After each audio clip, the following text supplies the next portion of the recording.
बिस्मिल्लाहिर्रहमानिर्रहीम। अस्सलाम वालेकुम स्टूडेंट्स। आज का जो हमारा लेक्चर है lecture number 2 that is about file based system. First overview of previous lecture में हम लोगों ने बेसिकली इंट्रोडक्शन देखा कोर्स का।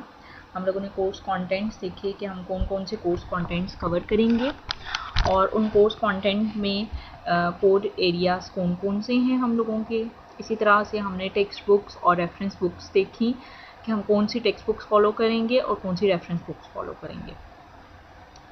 कोर्स के कुछ इंट्रोडक्शन के बाद हम लोगों ने देखा कि सबसे बेसिक हमने जो पॉइंट है वो हम लोगों ने देखा कि हमारे पास what is data and next what is information, main difference between data and information and why data is important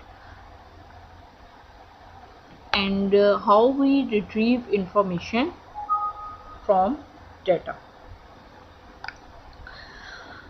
ये हम लोगों ने मेन पॉइंट देखे कि हमारे पास डेटा और इन्फॉर्मेशन दोनों में डिफरेंस क्या है और हम इन्फॉर्मेशन को कैसे गेट कर सकते हैं अपने रिक्वायर्ड डेटा से। फिर हम लोगों ने देखा कि डेटा सबसे ज़्यादा इम्पॉर्टेंट क्यों है किसी भी एक पर्टिकुलर ऑर्गेनाइजेशन के लिए, और उस डेटा के लिए जो है वो किस तरह से ऑर्गेनाइजेशन की सर्वाइवल के लिए या उसकी ग्रोथ के लिए इम्पॉर्टेंट है डेटा हमारे पास। उस पर हमने कुछ स्टेप्स देखे कि हम लोग डेटा से बेसिकली इंफॉर्मेशन जनरेट करते हैं। अगर तो हमारे पास रॉन्ग इन्फॉर्मेशन है, रॉन्ग डेटा है, तो हमारे पास जो इन्फॉर्मेशन जनरेट होगी वो भी रॉन्ग होगी।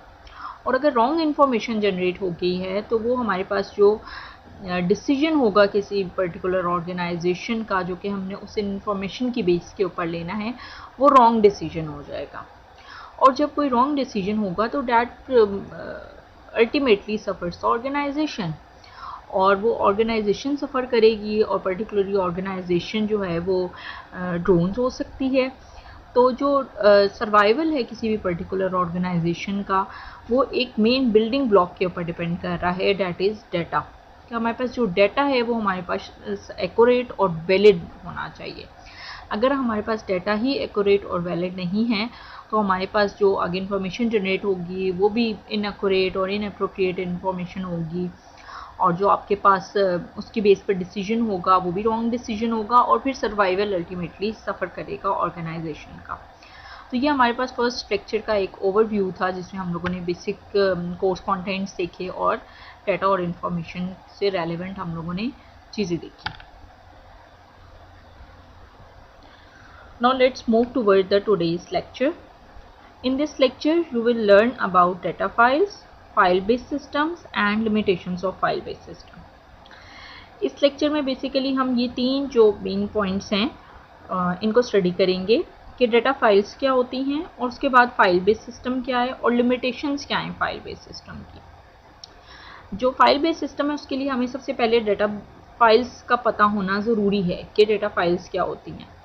उसके बाद फाइल बेस्ड सिस्टम क्या होता है और उस फाइल बेस्ड सिस्टम में ड्रॉबैक्स क्या हैं, लिमिटेशंस क्या क्या हैं, ताकि हम उन लिमिटेशंस के फर्दर बेस पे हम आगे पढ़ सकें कि हमारे पास डेटाबेस की अप्रोच क्यों रिक्वायर्ड हुई। Okay, first is about these are basic definitions about data, information and then meta data. जो डेटा है that is basically meaningful facts, text, graphics, image, sound, video segments. Information is basically data processed to be useful in decision making. And metadata is basically data that describes the data. जो हमारे पास data है that is basically a raw form of facts and figures हैं, और वो facts और figures किसी न किसी चीज़ को शो कर रही हैं। वो फैक्ट्स और फिगर्स किसी भी फॉर्म में हो सकते हैं, वो कोई मीनिंगफुल फैक्ट्स हो सकते हैं, वो टेक्स्ट की फॉर्म में हो सकता है, वो ग्राफिक्स की फॉर्म में हो सकता है, either it's in the form of video और either it's in the form of sound, तो वो किसी भी फॉर्म में हो सकता है। तो डैट इज़ डाटा। ज़रूरी नहीं है कि डाटा आपके पास कोई नंबर्स हैं, कोई आपके पास टेक्स्ट है तो उसको ही हम डाटा कहेंगे। हमारे पास कोई एक ग्राफ की फॉर्म में है, कोई हमारे पास इमेज है, तो हमारे पास वो भी डाटा ही है। लेट सपोज कि हमारे पास एक ग्राफ मौजूद है और उस ग्राफ में एक एक्स एक्सिस है और एक वाई एक्सिस है बस, और उसमें कुछ नंबर्स लिखे हुए हैं, इसके अलावा उसमें उस डाटा में और कुछ नहीं है। तो वो हमारे पास एक रॉ फॉर्म ऑफ ग्राफ है जिसके साथ अगर हम एक्स एक्सिस पे कोई उसकी हेडिंग ऐड कर दें या वाई एक्सिस पे हम हेडिंग ऐड कर दें या हम सेंटर में जो पॉइंट्स हैं उनको हम हाईलाइट कर दें, तो हमें पता चल जाएगा कि ये ग्राफ किस चीज़ का है। और ये चीज़ें अगर हम ऐड कर देंगे तो वो क्या बन जाएगा, इंफॉर्मेशन में कन्वर्ट हो जाएगा। इसका मतलब है कि हमने उस डाटा को कुछ ना कुछ प्रोसेस किया है और उसको हमने इस फॉर्म में लेके आए हैं कि वो हमें कोई एक मीनिंग प्रोवाइड कर रहा है। तो that is information. And Meta data, Meta data basically आपका जो डाटा है उसको डिफाइन कर रहा है कि वो किस फॉर्मेट में है। आइदर जैसे फॉर एग्जांपल लेट सपोज कोई एक फाइल है, तो उस फाइल का मेटा डाटा क्या होगा, उस फाइल का मेटा डाटा है कि वो किस फॉर्मेट में है, किस एक्सटेंशन पे है, वो उसकी डेट ऑफ क्रिएशन क्या है, डेट ऑफ मॉडिफिकेशन क्या है, उस फाइल का नेम क्या है, और वो फाइल किस फॉर्मेट की है, उस फाइल का साइज क्या है। These are all the information that relevant to that file which contains some sort of data. So this is basically metadata. Okay, now comes towards the data files. Data file basically file क्या है, सबसे पहले a file is basically a collection of related information. Each data file is a sequence of records. Each file has a specific format. Okay, this is basically a file. एक data file वो होती है जिसमें कोई ना कोई information है store हुई भी होती है, ठीक है, रिलेटेड इन्फॉर्मेशन। फॉर एग्जांपल एक फ़ाइल मैंने बनाई हुई है और उस एक फ़ाइल में मैंने स्टूडेंट्स का सारा रिकॉर्ड रखा हुआ है। इसी तरह मैंने एक अलग से फ़ाइल बनाई हुई है, उसमें मैंने एम्प्लॉयज़ का या फैकल्टी का सारा रिकॉर्ड रखा हुआ है। इसी तरह मैंने एक फ़ाइल बनाई हुई है सेपरेट, उसमें मैंने कोर्सेज़ की सारी इन्फॉर्मेशन रखी हुई है। तो these are 3 different files having some related information. For example कि जो स्टूडेंट की इन्फॉर्मेशन, स्टूडेंट वाली फ़ाइल है, उसमें स्टूडेंट से ही रेलेवेंट इन्फॉर्मेशन होगी। ऐसा नहीं हो सकता कि उसमें कोई फैकल्टी की भी इन्फॉर्मेशन आ जाए। तो that is basically A related information. और हर फाइल में बेसिकली कुछ ना कुछ रिकॉर्ड्स मौजूद होती हैं, कुछ ना कुछ इन्फॉर्मेशन मौजूद होती है, और हर फाइल का कोई ना कोई एक फॉर्मेट होगा। either it's of text format, either it's of XLS format, either it's of access format, either it's of word document। तो हर एक कोई ना कोई फाइल का स्पेसिफिक फॉर्मेट होगा। और either it's basically an image file, तो वो उसका एक इमेज का फॉर्मेट होगा। साउंड का फॉर्मेट है तो साउंड की फाइल है, कोई ऑडियो फाइल है या वट एवर कोई वीडियो फाइल है, तो उसका एक स्पेसिफिक फॉर्मेट होगा, बट उसके अंदर कोई रिलेटेड इन्फॉर्मेशन ही होगी, कलेक्शन होगा basically. That is data files. Now file based system क्या है basically? A system of files and collection of application programs manipulating them is a file based system. Program that use these files have knowledge of the file format. Okay, file based system क्या है? This is basically a university file based system. इसमें आपके पास this is a system of employee and this is the system of student. And in system of employee here runs two program A and program B. And this is basically, these programs basically manages employee filing system. And in this employee filing system we have 3 data files: personal file, course file and grade file.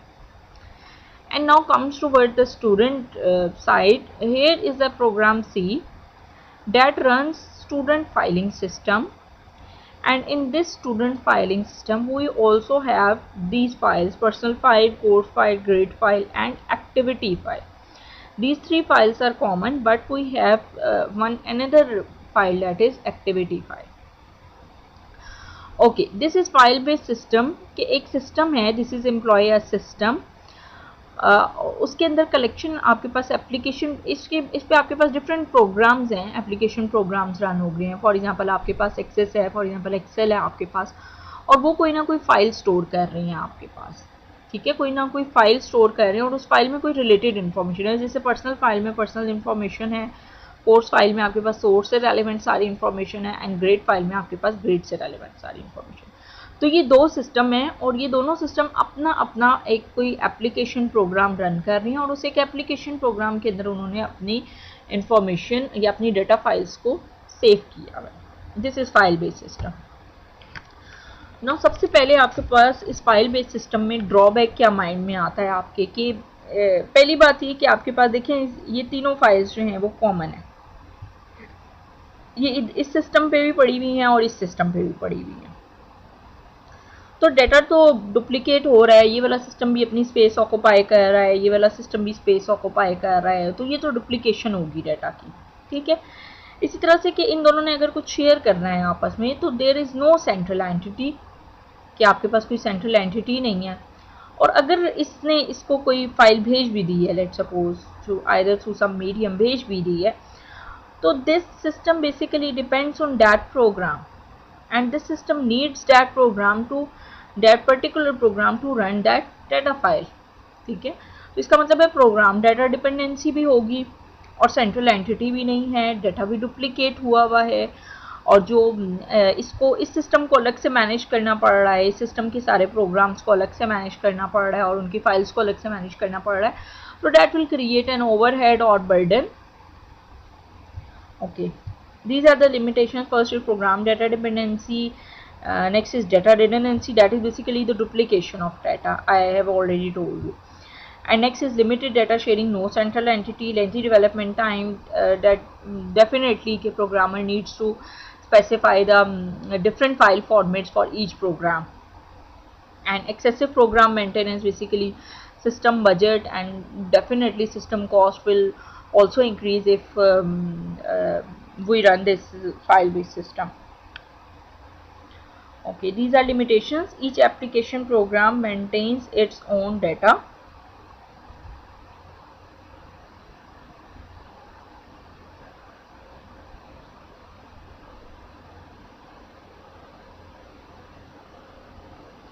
Each application program needs to include code for the metadata of each file. Each application program must have its own processing routines for reading, inserting, updating and deleting data.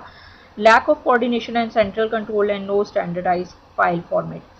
ये basic limitations हैं कि हर application program को उसका data manage करना होगा, कोई एक specific format नहीं है, हर एक का स्पेसिफिक फॉर्मेट जो है वो डिफरेंट होगा, डाटा राइट करते हुए भी, डाटा को अपडेट करते हुए भी एंड डाटा को डिलीट करते हुए भी। इसी तरह से no central entity and no standard file format. Each application program runs its own file format and have to maintain its own file format. The main limitation that exists in this file-based system is data redundancy, and that data redundancy leads to data inconsistency. Data redundancy is basically the duplication of data. As I have already told you that multiple files are duplicated over different systems. For example, दो system employee और student वाला है, दोनों में personal course and grade files duplicate हुई हुई हैं। अब ये डुप्लीकेट फाइल्स जो हैं ये इनकन्सिस्टेंसी कैसे क्रिएट करेंगे? इनकन्सिस्टेंसी ऐसे क्रिएट करेंगे, for example if I updated the course file over the employee system, वहाँ पे मैंने कोई कोर्स कोड चेंज कर दिया है या वट एवर मैंने उस कोर्स का क्रेडिट आवर्स चेंज कर दिए, लेट्स सपोज लैब भी ऐड होगी उस कोर्स के साथ, और वो सिर्फ और सिर्फ उधर एम्प्लॉय वाले सिस्टम पे चेंज हुआ है, अपडेशन हुई है, वो कोई स्टूडेंट वाले सिस्टम के ऊपर अपडेट नहीं हुआ हुआ है, या लेट सपोज वो एडमिन वाले सिस्टम के ऊपर अपडेट नहीं हुआ हुआ है, तो वहाँ पर उनको डाटा ओवरव्यू हो रहा होगा और जो एम्प्लॉय वाला सिस्टम है वहाँ पे अपडेटेड डाटा व्यू हो रहा होगा। तो ये डाटा इनकन्सिस्टेंसी कि डाटा सेम नहीं है, जहाँ पे भी डुप्लीकेट डाटा है। तो जब डाटा सेम नहीं होगा तो that will lead to data integrity, कि आप जब भी कोई मॉडिफिकेशन कर रहे हैं या कुछ भी आप चेंज कर रहे हैं तो वो डाटा सेम नहीं है हर जगह पर। तो इसके लिए जो है वो एक सेंट्रल एंटिटी होनी चाहिए, और उस एक सेंट्रल एंटिटी के ऊपर ही सारी जो जितनी भी फाइल्स हैं उनसे रिलेटेड, सिस्टम से रिलेटेड हैं, वो सारी फाइल्स पड़ी हुई हों उस सिस्टम में। और जब वो सारी फाइल्स उस एक सिस्टम में पड़ी हुई होंगी तो वहाँ से क्या होगा कि वहाँ से आप जो है वो अगर अपडेट करेंगे डाटा को, तो जितने भी उससे लिंक्ड सिस्टम्स हैं उन सबको वो अपडेटेड व्यू ही होगा। और जैसे मैंने एग्जांपल दी आप लोगों को सीजू ऑनलाइन की, सीजू ऑनलाइन में अगर मैं अपने पोर्टल के ऊपर जो है वो मार्क्स किसी स्टूडेंट के अपडेट करती हूँ तो वो स्टूडेंट को भी व्यू होते हैं। इसी तरह से वो अगर एचओडी अपने पोर्टल से चेक कर रहे हैं मार्क्स किसी स्टूडेंट के, पर्टिकुलर स्टूडेंट के, तो उनको भी अपडेटेड मार्क्स व्यू होंगे। Same is the case with exam को भी अपडेटेड मार्क्स शो होंगे। तो ऐसा नहीं है कि मैंने अगर अपने पोर्टल में मार्क्स चेंज कर दिए हैं तो बस फिर वो मुझे ही शो हो रहे हैं मार्क्स चेंज हुए हुए, वो स्टूडेंट कंसोल पे डिफरेंट मार्क्स आ रहे हैं, तो वो इनकन्सिस्टेंट नहीं है। वो कंसिस्टेंसी होगी डाटा की, क्योंकि वो एक सेंट्रल एंटिटी होगी और उसी सेंट्रल एंटिटी में सारी फाइल्स प्लेस होंगी, और वहाँ से जो भी कोई अपडेशन करेगा डाटा की, तो वो जितने भी रिलेटेड उससे फाइल्स हैं, जितना भी रिलेटेड उससे रिकॉर्ड है, वहाँ पे हर जगह अपडेट होगा। तो इस तरह से हम डाटा इनकंसिस्टेंसी के और डाटा इनकंसिस्टेंसी के इशू को ओवरकम कर सकते हैं। So this is basically the solution. Solution is basically the database approach for all these problems or limitations of file-based system. The solution is basically the database approach. In database approach, there is basically the central repository of shared data. Data is managed by the controlling agents and stored in a standardized and convenient form. Database approach है, उसमें different file formats की ज़रूरत नहीं है कि हर different application programs run हो रहे हैं और हर एक अपना अपना स्पेसिफिक फाइल फॉर्मेट है। इसमें सिर्फ और सिर्फ आपके पास एक स्टैंडर्ड और एक कन्वीनियंट फॉर्म होगा, एक कन्वीनियंट फाइल फॉर्मेट होगा, और वो जितने भी सिस्टम्स को यूज़ करें वही सब एक स्टैंडर्ड फॉर्मेट फॉलो करेंगे। इसी तरह से एक सेंट्रल एंटिटी होगी और एक सेंट्रल एजेंट होगा जो कि उस एक पूरे सिस्टम को, उस पूरे एक एप्लीकेशन प्रोग्राम को रन कर रहा है या उसको एक मैनेज कर रहा है। And that records basically a DBMS, that is database management system. In next lecture we basically learn about this database management system in detail. Any question and answer?